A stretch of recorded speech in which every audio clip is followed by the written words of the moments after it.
it's been a while since I've last uploaded. Whoopsies. I've been playing Marvel Rivals solo queue because I have no friends. So anyway, there's this manga that I read called Sakamoto Days, and one of the characters has a really big Swiss Army knife sword thing. And I thought that was really fucking cool, so now I want a big Swiss Army knife sword. So I'm gonna make one. Okay, so in the manga, his Swiss Army sword does like a ton of different shit. But I'm probably only gonna make 7 things. A long sword, a can opener, short sword, serrated sword, scythe, and then twin blades.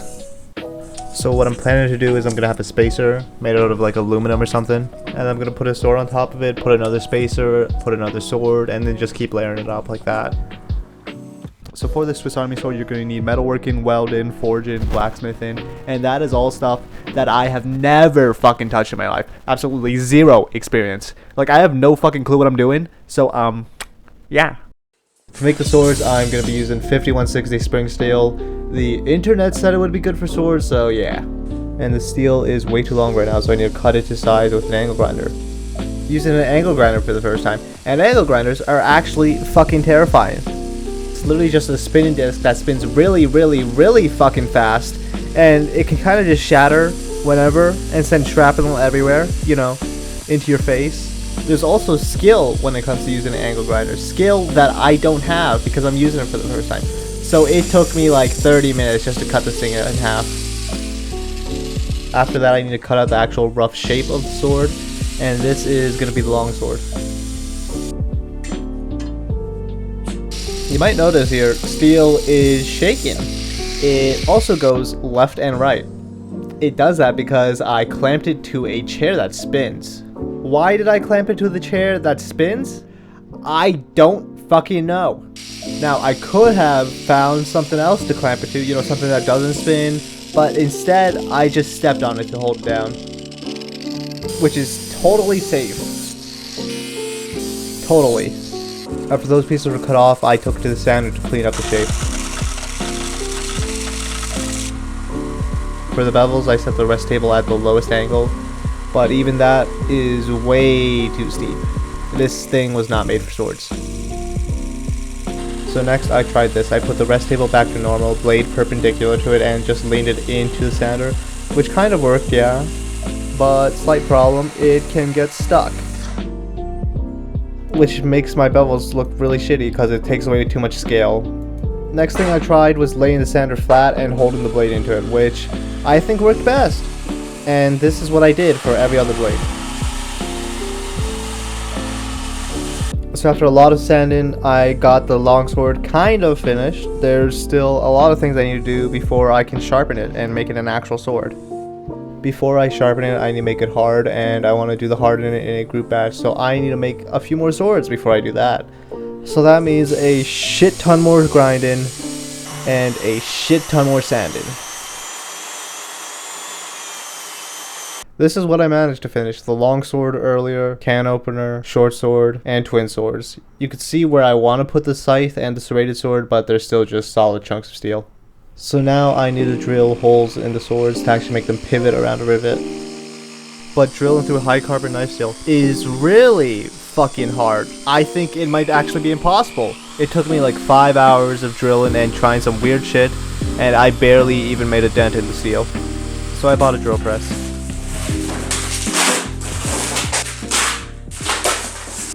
Oh my god, I have to put it together. I'm gonna kill myself. Holy shit, I hate this. Eventually, I got around to putting it together. So here I'm going to use a few drill bits to see what can actually go through. This one's a carbide tipped masonry bit, and it's kind of small, but I kind of just wanted to see if it could actually go through, like, at all. The internet said that carbide is harder than steel, so you should use that when you're trying to drill. And to the internet's credit, you know, it did work. So I switched to the bigger drill bit, which is actually the size of my brass rivets. And like the smaller one, it worked, but only for the first while. After a while, I'm guessing it just got dull, so it stopped working as efficiently and made this terrible fucking screeching noise. And I don't have the tools or skills to sharpen this at all, so I just went back to the drill bit I was using first with the hand drill. This drill bit should be high-speed steel, I think. I don't know, I bought it off a sketchy site and it was $2, so... And you know, despite its sketchy origins, this one was actually the only one that got all the way through. I didn't even believe it drilled through. I had to double check with the center punch. So since the sketchy drill bit seemed to work, I used it for drilling holes in the aluminum plates too. And you might notice it is making a terrible screeching noise. After drilling 10 holes in aluminum, 2.5 in high carbon steel, the drill bit got super fucking dull and would not cut through anything else anymore. And I said 2.5 through high carbon steel because it got super dull midway while I was drilling through the short sword. So can't really use that anymore, and getting a new drill bit takes like 2 months.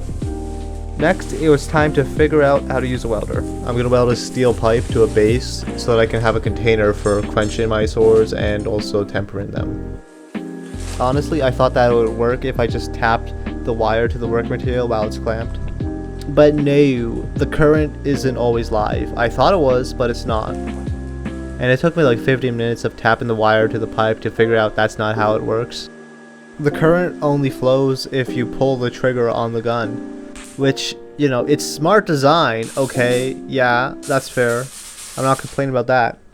But I've read the fucking instruction manual, and it does not say anywhere that you need to pull the trigger on the gun to make it work.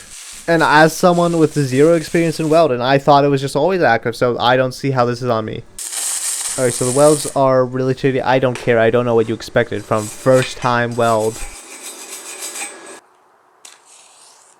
And now we're at the fun part. Fire. I need to light up the forge so I can finish the blades up, normalizing, quenching, tempering, and then sharpening finally.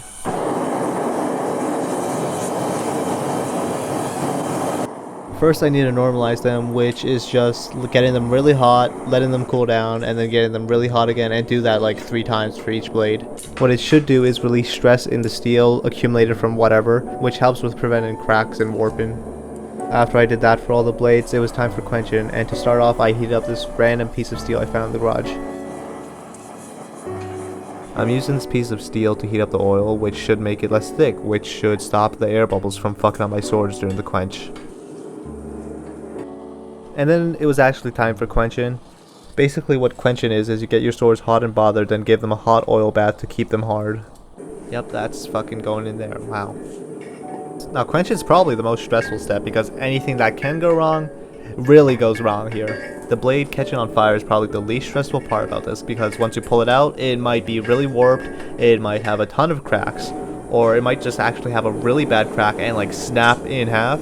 I mean, I saw I did a thing's video, man. His sword literally just cracked in half.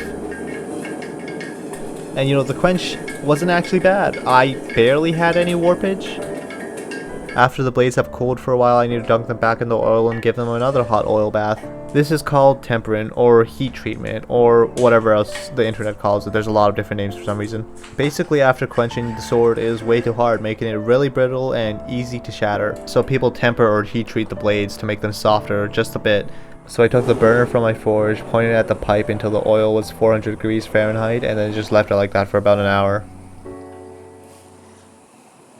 After the blades were done tempering, I took them to the sander to clean up the scale and actually sharpen them.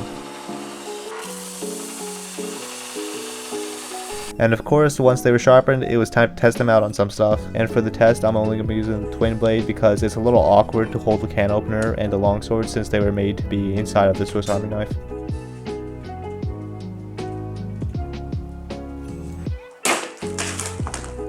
That first cut was a little anticlimactic, you know, and at first I thought maybe I fucked something up with the swords. But after looking at the slow-mo, I realized I did fuck something up, but it wasn't the sword. I just completely fucking missed like 90% of the can and just nicked the top barely. So I tried it out on another beer can. This time I didn't miss and the sword went clean through, no problemo.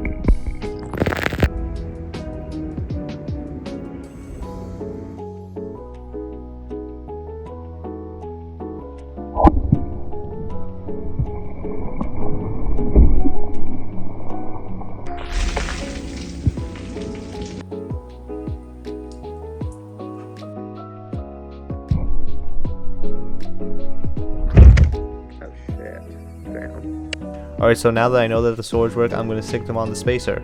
And I'm shaking it here to make sure that the spring is strong enough to stop the sword from just flopping out on its own. So then it was time to make it permanent by trying to weld it together. And once I felt I was satisfied with the amount of welds I put on it, I took off the clamps to see if the welds, stuck. But it did not stick at all. I didn't know this at the time, but aluminum is one of the biggest pains in the ass in the world to weld, apparently. Because it has an oxide layer that melts at a higher temperature than it, so it just stops stuff from sticking to aluminum. And I thought this was a skill issue on my part, so I tried like 3 more times to weld it. Still didn't work though.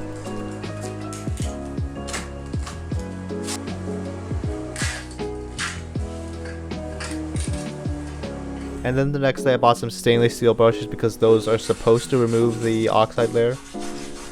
And tried welding it again. And it did look like it was working. The welds did stay on this time, but the aluminum spacer got way too hot and really warped, and that took off some of the welds, so I don't fucking know. I honestly might just leave it like this. I don't know. And this seems like a problem that is going to take me a while to figure out, so that's why I'm making this a 2-part video. And I'm going to end off by asking, how the fuck do you weld aluminum?